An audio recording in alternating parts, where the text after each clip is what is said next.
Hello everyone. आज जो हमारा नया यूनिट स्टार्ट कर रहे हैं that is cell, the unit of life.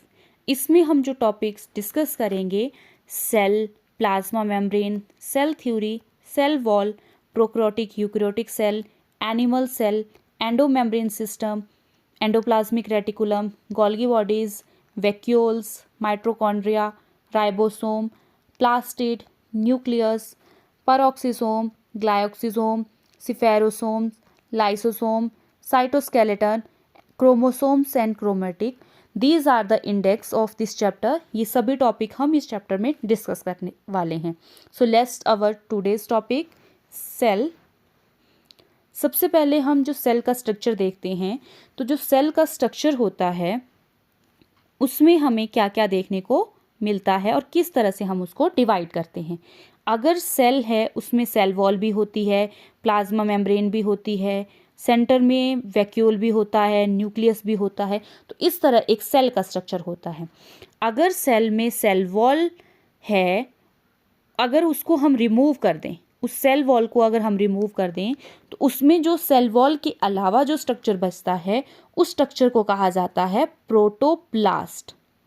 तो सेल वॉल और प्रोटोप्लास्ट से मिलकर तो सेल बनता है, लेकिन अगर हम उससे सेल वॉल को हटा दें तो जो स्ट्रक्चर सिर्फ रहता है दैट इज प्रोटोप्लास्ट। तो प्रोटोप्लास्ट बना होता है, उसके अंदर होता है प्लाज्मा मेम्ब्रेन भी होती है और प्रोटोप्लाज्म भी होता है। तो प्रोटोप्लाज्म की अगर डेफिनेशन की बात की जाए तो बिना प्लाज्मा मेम्ब्रेन के जो स्ट्रक्चर अंदर बच जाता है उसे कहा जाता है प्रोटोप्लाज्म। अब प्रोटोप्लाज्म भी आगे हम अगर उसमें से उसमें न्यूक्लियस होता है और साइटोप्लाज्म होता है। तो अगर हम न्यूक्लियस को रिमूव कर दें वहाँ से तो उसमें सिर्फ और सिर्फ साइटोप्लाज्म बचता है। और साइटोप्लाज्म में हमें देखने को मिलती है सेल ऑर्गेनेलीज भी होती हैं उसके अंदर, और उसके अंदर जो बिना सेल ऑर्गेनेलीज के स्ट्रक्चर बचता है उसे हम कहते हैं साइटोसोल। अब जो सेल ऑर्गेनेलीज होती हैं वो दो तरह की होती हैं, या तो वो सेल ऑर्गेनेलीज नॉन मेम्ब्रेनस होंगी या वो मेम्ब्रेनस होंगी, या वो जो मेम्ब्रेनस भी होंगी वो दो तरह की होंगी, सिंगल मेम्ब्रेन की होंगी या डबल मेम्ब्रेन की होती है। तो जो स्ट्रक्चर उसमें नॉन मेम्ब्रेनस देखने को मिलता है दैट इज राइबोसोम, सेंट्रोसोम और न्यूक्लियोलस। सेंट्रोसोम बनते हैं दो सेंट्रियोल से। जो मेम्ब्रेनस स्ट्रक्चर होता है उसमें सिंगल मेम्ब्रेन स्ट्रक्चर देखने को मिलता है that is endoplasmic reticulum, Golgi apparatus. Golgi apparatus को एनिमल में गोल्गी बॉडीज कहते हैं और प्लांट्स में उसे डिक्टियोसोम कहते हैं। नेक्स्ट सिंगल मेम्ब्रेन है lysosome, next peroxisome and cytoskeleton. Vacuole, glyoxysome, spherosome, ये हैं सिंगल मेम्ब्रेनस स्ट्रक्चर। और डबल मेम्ब्रेन स्ट्रक्चर जो देखने को मिलते हैं that is nucleus, mitochondria and plastid. और अगर हम बात करें कि हमें प्लांट्स में कौन कौन से देखने को मिलते हैं और एनिमल्स में कौन कौन से देखने को मिलते हैं, तो सबसे पहले सेल वॉल सिर्फ और सिर्फ प्लांट्स में होती है, प्लाज्मा मेम्ब्रेन प्लांट्स में भी होती है, एनिमल्स में भी, प्रोटोप्लाज्म प्लांट्स में भी, एनिमल में भी, न्यूक्लियस भी दोनों में होता है, साइटोप्लाज्म भी दोनों में होती है। और जो राइबोसोम्स होते हैं ये प्लांट्स में भी होता है, एनिमल्स में भी होता है और प्रोकैरियोटिक सेल्स में भी होता है। सेंट्रोसोम सिर्फ एनिमल्स में देखने को मिलता है और न्यूक्लियोलस जो है वो प्लांट्स में भी होता है और एनिमल्स में भी होता है। एंडोप्लाज्मिक रेटिकुलम भी प्लांट्स और एनिमल दोनों में होता है। गोल्गी बॉडी एनिमल्स में होती है, डिक्टियोसोम प्लांट्स में होते हैं। लाइसोसोम्स प्लांट्स में भी होते हैं, एनिमल्स में भी होते हैं। पेरोक्सिसोम भी प्लांट्स में भी होते हैं, एनिमल्स में भी होते हैं। साइटोस्केलेटन सिर्फ एनिमल्स में होता है। वैक्यूल भी दोनों में होता है। गोल्गी ग्लाइकोसिसोम प्लांट्स में होता है, सिफेरोसोम भी प्लांट्स में होता है। न्यूक्लियस प्लांट्स में भी होता है, एनिमल में भी होता है। माइटोकॉन्ड्रिया भी प्लांट्स में भी होता है, एनिमल में भी होता है। और प्लास्टिड सिर्फ और सिर्फ प्लांट्स में देखने को मिलता है।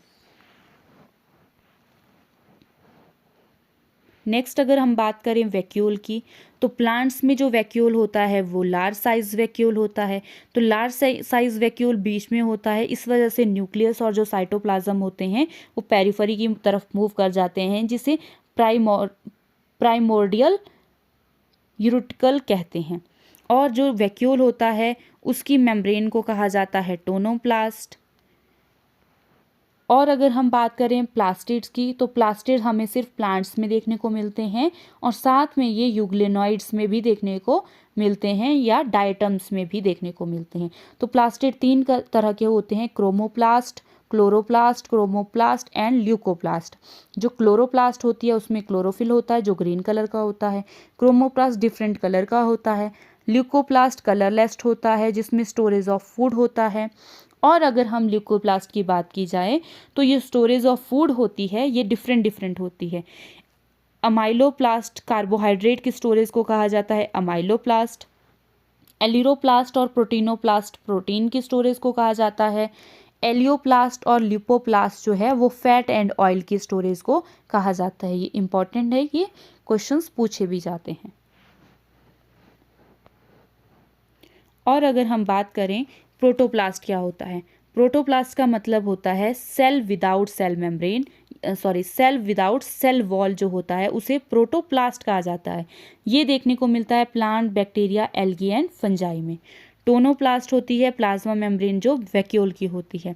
माइटोप्लास्ट बोलते हैं mitochondria without the outer membranes matrix को छोड़कर जो होता है उसे कहते हैं माइटोप्लास्ट। कैनिटोप्लास्ट का मतलब जिसमें माइटोकॉन्ड्रिया ऑफ फ्लैजलेट, जो फ्लैजलेट्स होते हैं उनके माइटोकॉन्ड्रिया को कहा जाता है कैनोप्लास्ट। तो फ्लैजलेट्स के एग्जाम्पल हैं ट्रिपेनोसोमा, लेशमानिया। क्लोरोप्लास्ट जो है ग्रीन कलर का होता है, डबल मेम्ब्रेनस होता है जिसमें हमें ग्रैना दिखाई देते हैं और ग्रैना की जो एक यूनिट होती है उसे हम थैलाकोइड कहते हैं। सबसे पहले बात करते हैं हु डिस्कवर्ड सेल। सेल की डिस्कवरी की थी Robert Hooke in 1665 and he named it as cell. इन्होंने जो डिस्कवरी की थी वो डेड सेल की डिस्कवरी की थी और डेड सेल देखा था कॉर्क का। कॉर्क सेल को कहा जाता है इंडियन ओक प्लांट, जिसे साइंटिफिकली कहते हैं क्योरकस स्यूबर और कॉमनली जिसे बॉटल कॉर्क कहा जाता है, और ये बिलोंग करता है फैगेसी फैमिली से। लैटिन वर्ड सेला कहा जाता है जिसे लिटिल रूम कहते हैं। ये इस तरह से कंपार्टमेंट दिखाई देते हैं जैसे कि हनी कॉम लाइक स्ट्रक्चर होता है। और cork is also called as phellem. Robert Hooke की बुक का नाम है माइक्रोग्राफिया। लिविंग सेल की डिस्कवरी की बात की जाए तो लिविंग सेल की डिस्कवरी की थी एंटोनी वॉन ल्यूवेनहुक ने। इन्होंने रेन वाटर में रॉड लाइक स्ट्रक्चर देखा था, जो रॉड लाइक बैक्टीरिया था और उसे इन्होंने कहा था वाइल्ड एनिमल क्यूल। जो बैक्टीरिया इन्होंने देखा था that is bacillus bacteria. Bacteria की डिफरेंट शेप होती है, कोकाई शेप होती है जिसे स्फेरिकल कहा जाता है, बेसिलाई शेप जो रॉड शेप्ड होती है, स्पाइरुलम शेप जो स्पाइरल शेप होती है और comma shaped. Anton van Leeuwenhoek ने जो बाकी डिस्कवरीज की हैं, आरबीसी की डिस्कवरी की है इन्होंने, स्पर्म सेल की डिस्कवरी की है, एग सेल की डिस्कवरी भी की है और टर्म पोली एम्ब्रियोनी भी दी है। इनकी बुक का नाम है the secret of nature. Nucleus की डिस्कवरी की है रॉबर्ट ब्राउन ने। अगर बात की जाए smallest cell without cell wall जो है वो माइकोप्लाज्मा का होता है, जिसे जोकर ऑफ माइक्रोबायोलॉजी कहा जाता है। इसमें सेल वॉल नहीं प्रेजेंट होती है और ना ही इनकी कोई डेफिनेट शेप होती है। जिनकी नो डेफिनेट शेप होती है उन्हें प्लेरोमॉर्फिक कहा जाता है। प्लूरोमॉर्फिक जो मतलब होता है वो नो डेफिनेट शेप को कहा जाता है और माइकोप्लाज्म में देखने को मिलता है। इसी तरह से एक और टर्म होती है जिसे पॉलीमॉर्फिक कहा जाता है। पोली का मतलब होता है मैनी और मॉर्फिक का मतलब होता है फॉर्म्स, जो बहुत सारी फॉर्म्स जिसकी होती हैं, स्ट्रक्चर डिफरेंट होते हैं, फॉर एग्जाम्पल लाइसोसोम।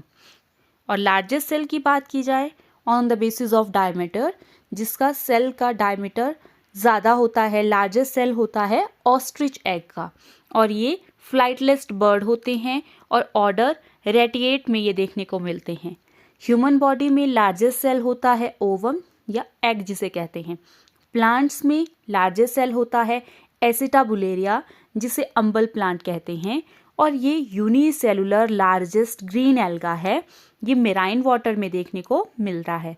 इस पे एक एक्सपेरिमेंट किया गया था जिसे कहते हैं न्यूक्लियोसाइटोप्लाज्मिक इंडेक्स या हैमरलिंक्स एक्सपेरिमेंट। तो हैमरलिंक एक्सपेरिमेंट किया गया था एसिटाबुलेरिया पर, जो एक ग्रीन एल्गी है।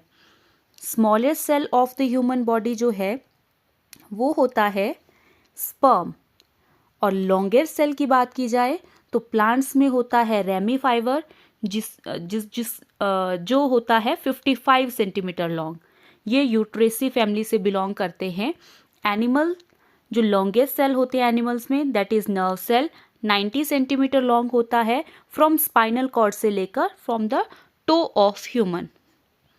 सेल की क्लासिफिकेशन की बात की जाए तो सेल को क्लासिफाई किया गया है prokaryotic cell and eukaryotic cells. Prokaryotic cells का मतलब जिसमें नो न्यूक्लियर मेम्ब्रेन होती है, और यूकैरियोटिक मतलब जिसमें न्यूक्लियर मेम्ब्रेन प्रेजेंट होती है। और प्रोकैरियोटिक सेल में नो हिस्टोन प्रोटीन, इनमें हिस्टोन प्रोटीन नहीं होती है और इनका डीएनए नेक्ड होता है।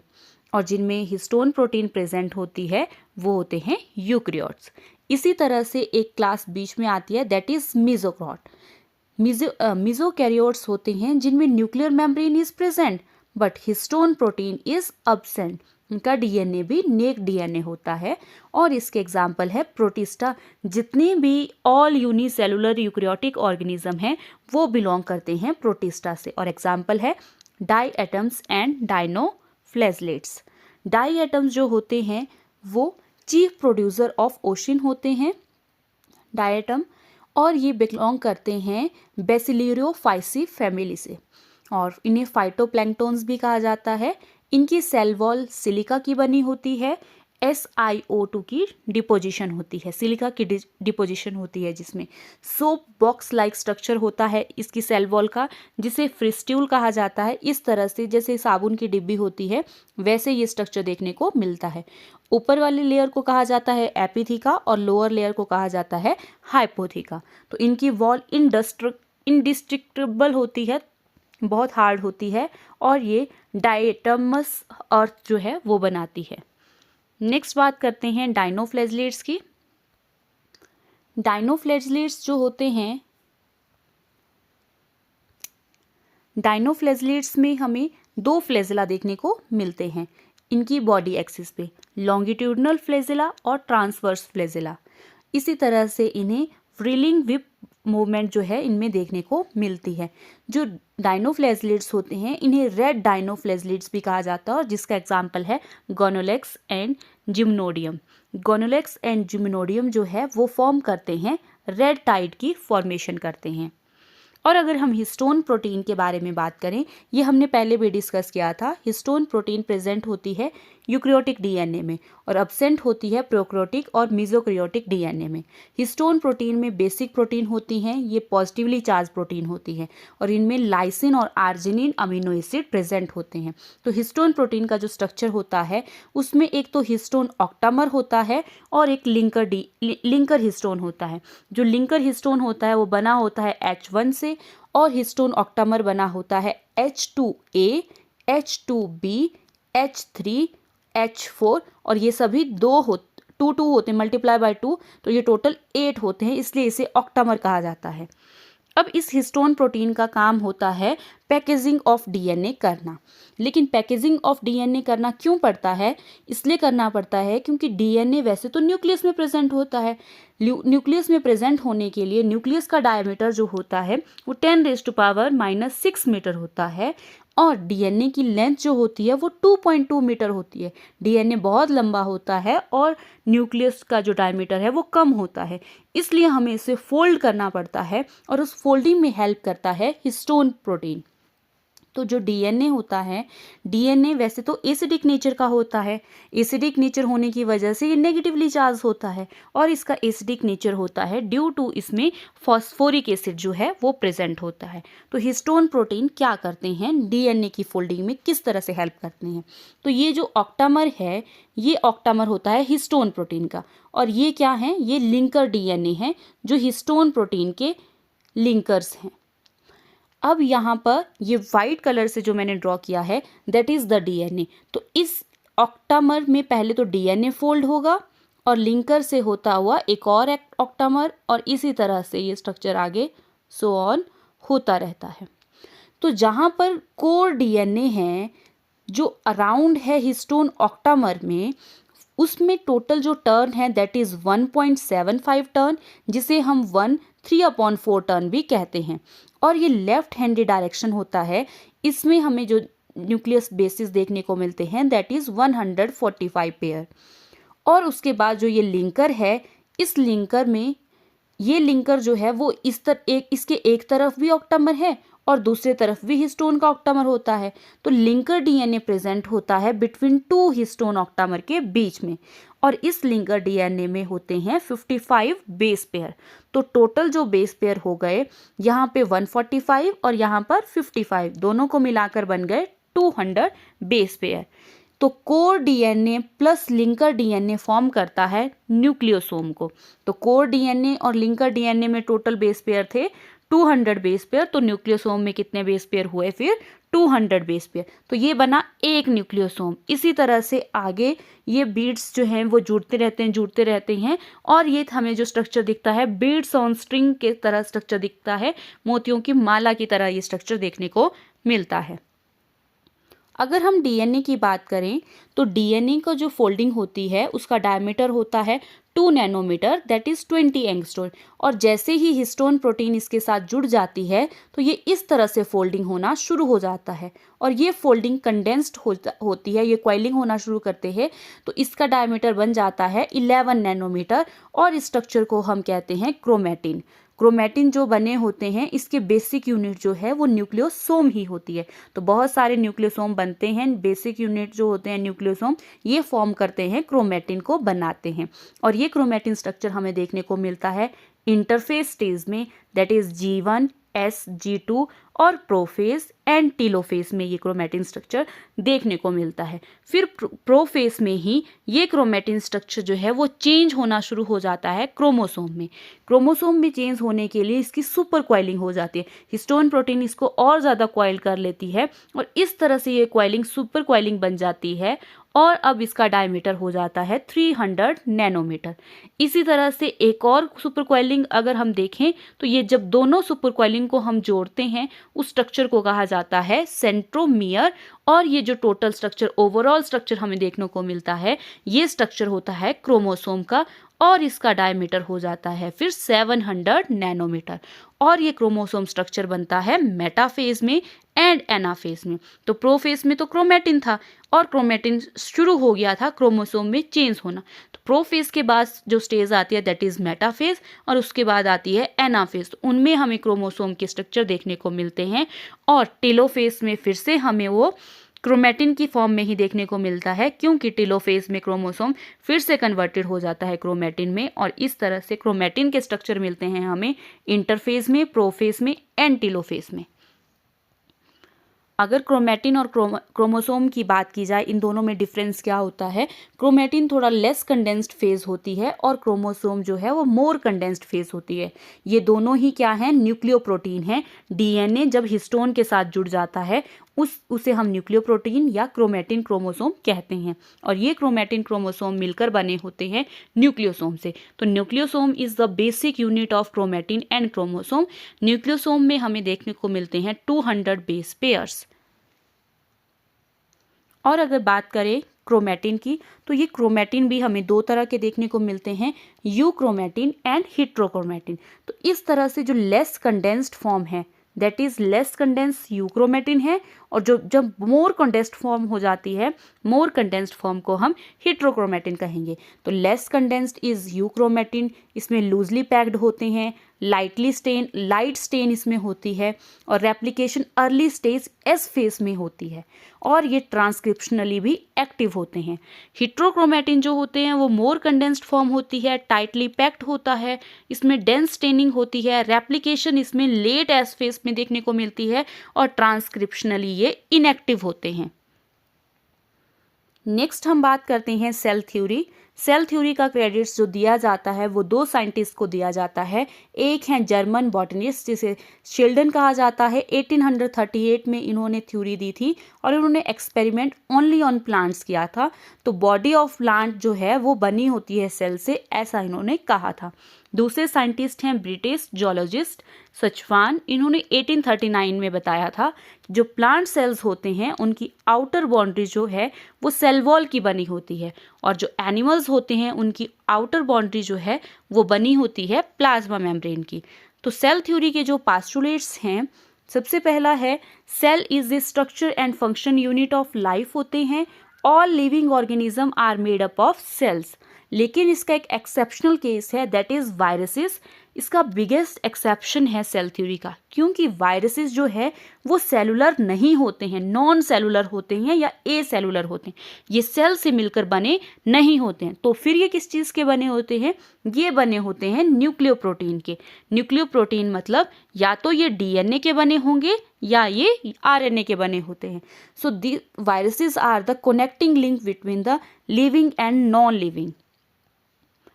Criticism of cell theory. Cell theory का क्रिटिसिज्म भी हुआ था क्योंकि वो नहीं एक्सप्लेन कर पाए थे how new cells are arise. तो इसके लिए एक नई थ्योरी मॉडिफाइड हुई थी जिसे कहा था modified cell theory. Modern cell theory भी कहते हैं, सेल लीनिएज थ्योरी भी कहते हैं, या final shape of cell theory कहा जाता है, जिसे दिया था रुडोल्फ वर्चो ने 1855 में। इन्होंने कहा था new cells arise from pre existing cells, जिसे कहते हैं omnis cellula e cellula. On the basis of cell type, तो सेल ऑर्गेनिज्म जो होते हैं वो दो तरह के होते हैं, unicellular organism and multi cellular organism. Unicellular organism दो तरह के हो सकते हैं, ये प्रोकैरियोटिक यूनिसेलुलर भी हो सकते हैं और यूकैरियोटिक यूनिसेलुलर भी हो सकते हैं। तो जो प्रोकैरियोटिक यूनिसेलुलर है उसके एग्जाम्पल है बैक्टीरिया, और जो यूकैरियोटिक यूनिसेलुलर हैं उसका एग्जाम्पल है प्रोटिस्टा। लेकिन जो मल्टी सेलुलर ऑर्गेनिज्म होते हैं वो सिर्फ और सिर्फ यूकैरियोटिक ही होते हैं। तो यूकैरियोटिक जो मल्टी सेलुलर यूकैरियोटिक हैं उनके एग्जाम्पल है plants, animals, fungi and algae. अब सबसे पहले बात करेंगे प्रोकैरियोटिक सेल्स। प्रोकैरियोटिक का मतलब होता है, प्रो का मतलब प्रिमिटिव, कैरियन का मतलब न्यूक्लियस, जिनका न्यूक्लियस जो है वो प्रिमिटिव होता है, इंसिपिएंट न्यूक्लियस जिसे कहते हैं, उन्हें कहा जाता है प्रोकैरियोटिक सेल्स। इनमें न्यूक्लियर मेम्ब्रेन अब्सेंट होती है, इनका डीएनए नेक्ड होता है, इसमें कोई हिस्टोन प्रोटीन नहीं होती है और इनमें कंपार्टमेंट नहीं होते हैं। All membrane bound cell organelles इनमें अब्सेंट होती हैं। Only amembranous cell organelles होती है जिनमें कोई मेम्ब्रेन नहीं प्रेजेंट होती है, दैट इज कॉल्ड राइबोसोम। तो राइबोसोम्स कैसे होते हैं? ए मेम्ब्रेनस होते हैं, जो हमें प्रोकैरियोटिक में देखने को मिलते हैं और इनमें 70S टाइप ऑफ राइबोसोम जो हैं वो प्रेजेंट होते हैं। और प्रोकैरियोटिक सेल्स का एग्जाम्पल है बैक्टीरिया। बैक्टीरिया बिलोंग करते हैं किंगडम मोनेरा से। बैक्टीरिया भी दो तरह के होते हैं, eubacteria and archaebacteria. Eubacteria are the true bacteria या नॉर्मल बैक्टीरिया होते हैं, ये सभी जगह प्रेजेंट होते हैं। मोस्टली ये स्फेरिकल शेप, कोकाई शेप के देखने को मिलते हैं सबसे ज़्यादा। जो बेसिलाई शेप होती है जिसे बेसिलस कहा जाता है, ये रॉड शेप्ड होती है। स्पाइरुलम स्पाइरल शेप होती है। विब्रियो को कॉमा शेप्ड बैक्टीरिया कहा जाता है, जिनकी शेप कॉमा की तरह होती है। नेक्स्ट बात करते हैं आर्की बैक्टीरिया। आर्की बैक्टीरिया वो बैक्टीरिया होते हैं जो एक्सट्रीम कंडीशन में भी हमें देखने को मिलते हैं, इसलिए इन्हें और कहा जाता है एक्सट्रीमोफाइल्स भी इन्हें कहा जाता है। तो आर्की बैक्टीरिया को डिवाइड किया गया है 3 क्लासेस में, दैट इज हेलोफाइल्स, मिथेनोजन्स, थर्मोएसिडोफाइल्स। हेलोफाइल्स का मतलब होता है जो हाई सेलिनिटी कंडीशन में देखे जाते हैं और इसके एग्जाम्पल है हेलोबैक्टीरियम, सेलिनेरियम। हेलोबैक्टीरियम है एक और दूसरा है सेलिनेरियम। मिथेनोजन्स वो होते हैं जो मार्शी एरिया में देखने को मिलते हैं और इसके एग्जाम्पल हैं मिथेनोबैक्टीरियम, मिथेनोकोकस, और ये also found in the र्यूमन of cattle में भी देखने को मिलता है। थर्मोएसिडोफाइल्स वो होते हैं जिनमें हाई टेम्परेचर देखने को मिलता है, मोर देन 95 डिग्री टेम्परेचर को जो टॉलरेट कर लेते हैं, और इनका पीएच लो पीएच पे भी ये देखने को मिलते हैं जो एसिडिक पीएच होती है। इसके एग्जाम्पल है थर्मस एक्वेटिकस जिससे टैग पॉलीमरेज एंजाइम मिलता है। नेक्स्ट बैक्टीरिया है पायरोकोकस फ्योरिकस जिससे कि पीएफयू पॉलीमरेज एंजाइम मिलता है। और थर्ड एग्जाम्पल इज थर्मोकोकस लेटोरेलिस TLI और वेंट पॉलीमरेज इससे मिलता है। तो मेरा इन पॉलीमरेज को बताने का मतलब ये है कि ये जो बैक्टीरिया होते हैं ये हाई टेम्परेचर को टॉलरेट करने वाले होते हैं और इन बैक्टीरिया से हमें मिलता है, जैसे थर्मस एक्वेटिकस से मिलता है टैग पॉलीमरेज, पायरोकोकस फ्यूसियोसस से मिलता है PFU पॉलीमरेज, थर्मोकोकस लिटोरेलिस से मिलता है वेंट पॉलीमरेज। तो ये जो पॉलीमरेज हमें इससे मिलते हैं ये हेल्प करते हैं फिर DNA पॉलीमरेज जो रिएक्शन होती है PCR जिसमें हम DNA की रेप्लिकेशन करके बहुत सारे DNA प्रोड्यूस करते हैं, उसमें ये हेल्प करते हैं। तो ये DNA पॉलीमरेज में हेल्प करने वाले आर्की बैक्टीरिया होते हैं। क्यों ये आर्की बैक्टीरिया हम यूज़ करते हैं? क्योंकि ये थर्मोस्टेबल होते हैं, हाई टेम्परेचर को ये टॉलरेट कर सकते हैं। इन्हें हम थर्मो एसिडोफाइल्स भी कहते हैं। सबसे पहले अगर मैं थोड़ा सा डिस्कस करूं PCR के बारे में, तो PCR को कहा जाता है पॉलीमरेज चेन रिएक्शन और ये यूज़ की जाती है जब हमने रेप्लिकेशन करनी हो, PCR की यूज़ किया जाता है। PCR जो फादर हैं PCR के उन्हें कहा जाता है कैरीम्यूलिस और इसमें जो हम ट्यूब यूज़ करते हैं दैट इज़ पेंडोर्फ ट्यूब यूज़ करते हैं। PCR करने के लिए 3 स्टेप रिक्वायर्ड होते हैं। सबसे पहला होता है डीनेचुरेशन, फिर प्राइमर एनेलिंग होता है, फिर एक्सटेंशन की जाती है। डीनेचुरेशन का मतलब होता है जो डबल DNA है उसको स्ट्रैंड्स को अलग करना, तो ये होता है 95 डिग्री सेल्सियस टेम्परेचर पर। फिर प्राइमर एनेलिंग की जाती है, एडिशन ऑफ प्राइमर किया जाता है जो कि 46 to 50 डिग्री सेल्सियस पे किया जाता है। उसके बाद एक्सटेंशन की जाती है 72 डिग्री सेल्सियस पे। इसके लिए हमें रिक्वायर्ड होते हैं DNA पॉलीमरेज। तो ये DNA पॉलीमरेज हमें क्यों रिक्वायर्ड होते हैं? क्योंकि इतने ज़्यादा टेम्परेचर को टॉलरेट करने वाले सिर्फ और सिर्फ आर्की बैक्टीरिया ही होते हैं। तो जो हमने उनसे पॉलीमरेज निकाला है उसे हम यूज़ कर सकते हैं। ये या तो हम टैग पॉलीमरेज कर सकते हैं या वेंट पॉलीमरेज कर सकते हैं या PFU पॉलीमरेज कर सकते हैं। ये सभी पॉलीमरेज जो हैं वो थर्मो एसिडोफिल्स होते हैं, हाई टेम्परेचर को टॉलरेट करने वाले होते हैं, इसलिए हम इनका यूज़ करते हैं। इसकी जगह हम ह्यूमन का DNA नहीं यूज़ कर सकते क्योंकि ह्यूमन का DNA जो है इतने टेम्परेचर पर सर्वाइव नहीं करता है। इसलिए हम ये आर्की बैक्टीरिया से जो हमने पॉलीमरेज निकाले होते हैं उनका यूज़ करते हैं। नेक्स्ट बात करते हैं स्ट्रक्चर ऑफ बैक्टीरिया। बैक्टीरिया का जो स्ट्रक्चर होता है, बाहर के एनवल्प को कहते हैं सेल एनवल्प और इसमें सबसे बाहर होता है ग्लाइकोकैलिक्स और उसके अंदर फिर सेल वॉल, देन उसके बाद प्लाज्मा मेम्ब्रेन होती है। और इस प्लाज्मा मेम्ब्रेन पे हमें कुछ सरफेस अपेंडेजेस देखने को मिलते हैं। जो लॉन्ग है दैट इज़ फ्लैजिला और थोड़ा शॉर्ट है दैट इज़ पिलाई और जो उससे भी शॉर्ट है दैट इज़ फिमराई। और अंदर जो इसमें सेल के अंदर देखने को मिलता है दैट इज़ साइटोप्लाज्म। और प्लाज्मा मेम्ब्रेन इस तरह से इनफोल्ड जो हो जाती है और वेरियस स्ट्रक्चर बनाती है in the form of lamellae, tube और वेसिकल की फॉर्मेशन करती है, उसे कहते हैं मीजोसोम्स। और अगर राइबोसोम इस तरह से mRNA पर हमें वेरियस राइबोसोम्स देखने को मिलते हैं तो उसे कहते हैं पोलीसोम्स। और जो इसका DNA होता है वो विदाउट न्यूक्लियर मेम्ब्रेन होता है जिसे हम न्यूक्लियोइड या गेनोफोर कहते हैं। और इसमें हमें एक एक्स्ट्रा सेलुलर क्रोमोसोमल DNA देखने को मिलता है जिसे हम प्लाज्मिड कहते हैं। ये डबल स्टैंडर्ड होता है और सर्कुलर होता है और साथ में हमें यहाँ पर इंक्लूजन बॉडी भी देखने को मिलता है। So this is the structure of bacteria. अब हम 1 बाय 1 इनके बारे में डिस्कस करेंगे। सबसे पहले बात करते हैं सेल एनवॉल्व की, जिसमें हमें बाहर सबसे पहले देखने को मिलता है ग्लाइकोकैलिक्स।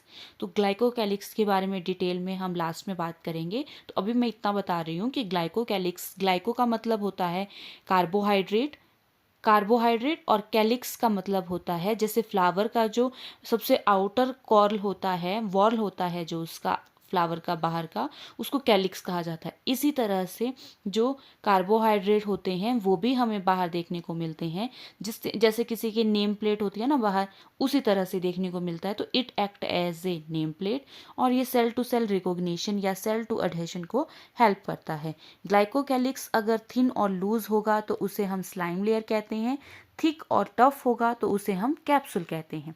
और इसी तरह से नेक्स्ट बात करते हैं सेल वॉल की। सेल वॉल जो बनी होती है बैक्टीरिया की, that is made up of peptidoglycan, जिसे हम म्यूरिन भी कहते हैं। तो पेप्टिडो का मतलब हो गया पेप्टाइड, तो इसमें 8 to 10 अमीनो एसिड होते हैं जो पेप्टाइड बॉन्ड से जुड़े होते हैं। और ग्लाइकन का मतलब होता है कार्बोहाइड्रेट, और इसमें जो कार्बोहाइड्रेट देखने को मिलते हैं that is NAG and NAM, N acetyl glutamic acid and N acetyl muramic acid.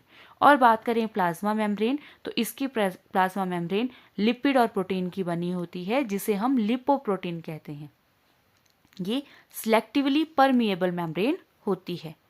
अगर बैक्टीरिया को स्टेन करना हो तो उसे की जाती है ग्राम स्टेनिंग। ग्राम स्टेनिंग दी थी क्रिश्चियन ग्राम ने। इन्होंने क्या किया, इस तरह से बहुत सारे बैक्टीरिया लिए और उन्हें क्रिस्टल वॉयलेट से स्टेन किया, जो कि प्राइमरी स्टेन होता है, जिसकी वजह से इनमें पिंक कलर हमें देखने को या पर्पल कलर देखने को मिलता है। और उसके बाद potassium iodide solution as a mordant use किया गया, और देन उसके बाद ग्राम डीकलराइज़र का यूज़ किया गया, जो होते हैं एसीटोन और अल्कोहल। जैसे ये डीकलराइज़र यूज़ किया गया तो उसमें हमें वाइट कॉलोनीज भी देखने को मिली। जो वाइट कॉलोनी बनी है वो ग्राम नेगेटिव बैक्टीरिया की बनी है, और जो पर्पल कलर या पिंक कलर की कॉलोनी बनी है वो ग्राम पॉजिटिव बैक्टीरिया की बनी होती हैं। देन उसके बाद हमने इसमें काउंटर स्टेन फिर से किया, जो हम सैफ्रनिन का करते हैं। सैफ्रनिन का यूज़ करने से जो वाइट कलर की कॉलोनीज थी वो हमें रेड कलर में देखने को मिली, तो वो थी ग्राम नेगेटिव बैक्टीरिया की, और जो पर्पल और पिंक ही हमें देखने को मिलती हैं वो होती हैं ग्राम पॉजिटिव बैक्टीरिया की। इस तरह से बैक्टीरिया को स्टेन किया जाता है। लेकिन एक इसका नोट है, जैसे कि माइकोबैक्टीरियम है, उसको ग्राम स्टेनिंग नहीं की जाती है। ये बैक्टीरिया है माइकोबैक्टीरियम, इसको स्टेन नहीं की जाती है ग्राम स्टेनिंग। वैसे बैक्टीरिया को ग्राम स्टेनिंग की जाती है, लेकिन माइकोबैक्टीरियम को ग्राम स्टेनिंग ना करके इसे एसिड फास्ट स्टेन किया जाता है, क्योंकि माइकोबैक्टीरिया में प्रेजेंट होता है माइकोलिक एसिड। इस वजह से इसमें एसिड फास्ट स्ट्रेन की जाती है। और नेक्स्ट हमने बात की थी सरफेस अपेंडिजेस की, जो हमें प्लाज्मा मेम्ब्रेन पे देखने को मिलती है, दैट इज़ फ्लैजिला, पिलाई और फिम्ब्रे। इनमें तीनों में डिफरेंस ये है कि फ्लैजिला जो है वो लोकोमोशन में हेल्प करते हैं, पिलाई और फिम्ब्रे का कोई रोल नहीं होता है लोकोमोशन के लिए, तो नॉन लोकोमोटरी ये स्ट्रक्चर होते हैं।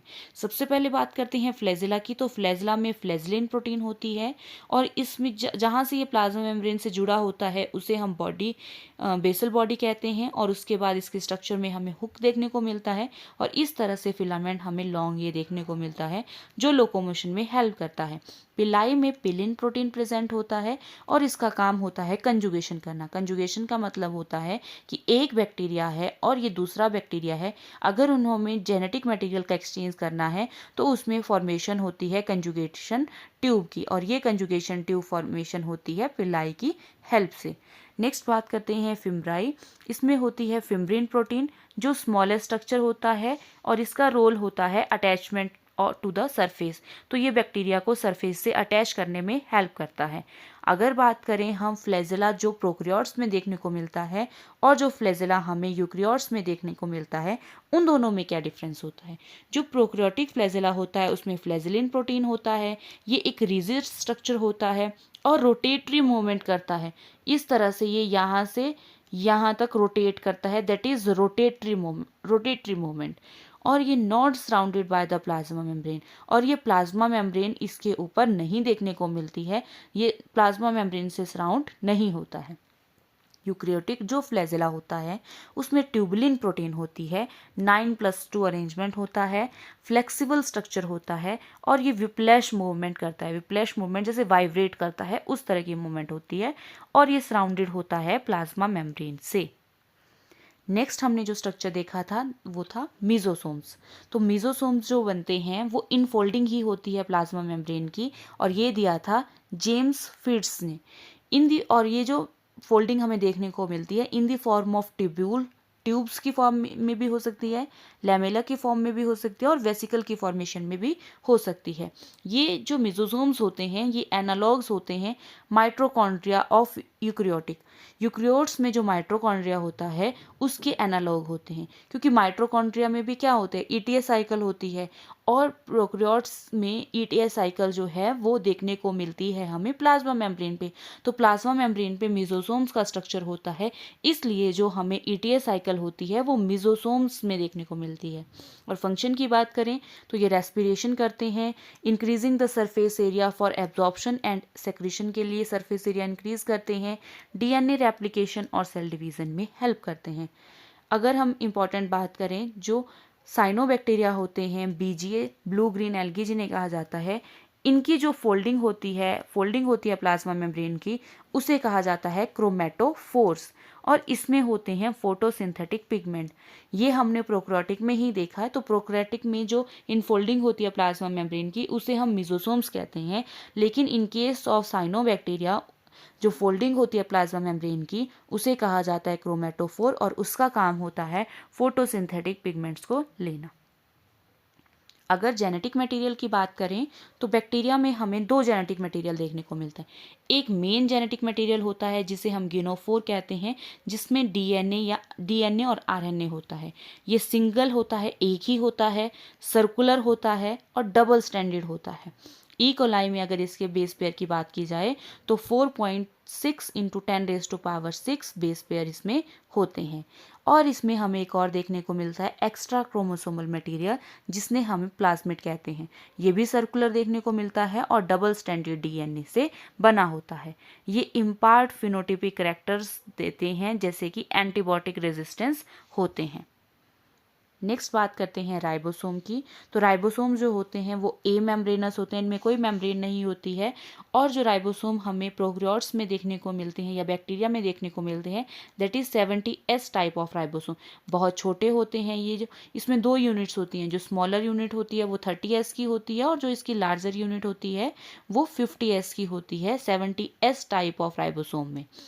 और ये जो देखने को मिलते हैं ribosome in the form of polysomes, या इन्हें हम पॉलीराइबोसोम्स भी कहते हैं। तो पॉलीराइबोसोम्स का मतलब होता है कि जो mRNA है उसमें बहुत सारे इस तरह के RNA जो हैं, राइबोसोम्स जो हैं वो जुड़े हुए हैं, that is called as polyribosomes. Because bacterial gene are polycistronic, क्योंकि बैक्टीरिया की जो जीन्स होती हैं वो पॉलीसिस्टोनिक होती हैं। ये हम आगे भी पढ़ेंगे, और ये हेल्प करती हैं प्रोटीन सिंथेसिस की। नेक्स्ट हमने बात की थी इंक्लूजन बॉडी। जो इंक्लूजन बॉडी हमें यहाँ देखने को मिलती है वो होती है नॉन मेम्ब्रेनस स्ट्रक्चर है इंक्लूजन बॉडी। ये स्टोर करती है फूड बैक्टीरिया के लिए। जो फूड ये स्टोर करती है वो ग्लाइकोजन ग्रैन्यूल्स हो सकते हैं, फॉस्फेट ग्रैन्यूल्स हो सकते हैं, साइनोफाइसी ग्रैन्यूल्स हो सकते हैं। लेकिन कुछ बैक्टीरिया में, जैसे कि बीजीए जिसे साइनोबैक्टीरिया कहा जाता है, या पर्पल सल्फर जो बैक्टीरिया होते हैं, उनमें गैस वैक्यूल भी हमें देखने को मिलते हैं जो उसको बायोन्सी प्रोवाइड करते हैं। सबसे पहले स्टार्टिंग में हमने जो बात की थी ग्लाइकोकैलिक्स की, तो अभी इसको मैं थोड़ा सा बता देती हूँ कि ग्लाइकोकैलिक्स क्या करता है। कैलिक्स मैंने बताया था कि फ्लावर का जो ग्रीन सेपल वाला पोर्शन होता था, that is called as calyx. तो उसी तरह से हमें ये ग्लाइकोकैलिक्स जो है वो देखने को मिलता है बैक्टीरिया के सेल एनवल्प में। ये मान लो एक सेल है और ये इसकी प्लाज्मा मेम्ब्रेन है। तो प्लाज्मा मेम्ब्रेन का स्ट्रक्चर तो हमें इस तरह से देखने को मिलता है। ये इसमें लिपिड का स्ट्रक्चर होता है, और ये नीचे वाला इसका फैटी एसिड होते हैं। तो ये जो लिपिड्स होते हैं, इन लिपिड्स पे हमें कुछ कार्बोहाइड्रेट देखने को मिलते हैं। कार्बोहाइड्रेट को हम ग्लाइको भी बोलते हैं, ग्लाइकोजन होता है ना ये, तो इसलिए ग्लाइको वर्ड यूज़ किया जाता है। अगर ये लिपिड के ऊपर हमें कार्बोहाइड्रेट देखने को मिलेगा तो उसे हम कहेंगे ग्लाइकोलिपिड। और अगर ये होता है प्रोटीन पार्ट, तो ये जो प्रोटीन है, अगर इस प्रोटीन पे हमें इस प्रोटीन के ऊपर हमें कार्बोहाइड्रेट देखने को मिलेगा तो उसे हम कहेंगे ग्लाइकोप्रोटीन। तो ये अगर कोई सेल है, सेल के अंदर अगर अंदर वाले हिस्से को अगर हम देखें तो वो साइटोसोल की तरफ है, तो उसे कहते हैं इंट्रासेलुलर फ्लूइड। इसके अंदर की तरफ है फिर इंट्रासेलुलर फ्लूइड, और सेल के बाहर भी तो फ्लूइड होगा, तो अगर सेल के बाहर फ्लूइड होता है तो उसे कहते हैं एक्स्ट्रा सेलुलर फ्लूइड। तो हमेशा हमें ये कार्बोहाइड्रेट एक्स्ट्रा सेलुलर फ्लूइड की तरफ देखने को मिलते हैं। तो ये जो कार्बोहाइड्रेट होते हैं ये दो फॉर्म में हो सकते हैं, ग्लाइकोलिपिड और ग्लाइकोप्रोटीन की फॉर्म में, और ये ओलिगोसैकेराइड्स हो सकते हैं। ओलिगोसैकेराइड्स का मतलब होता है दो मोनोसैकेराइड यूनिट जुड़ते हैं आपस में, 2 to 10 अप टू 10 तक मोनोसैकेराइड यूनिट्स जुड़ सकते हैं अपने साथ में, तो उन्हें कहते हैं ओलिगोसैकेराइड। और ये कार्बोहाइड्रेट हमें हमेशा देखने को मिलते हैं एक्स्ट्रा सेलुलर साइड को ही देखने को मिलते हैं। This is all about today's topic. Thank you for watching. Stay tuned for more videos and don't forget to like, share and subscribe.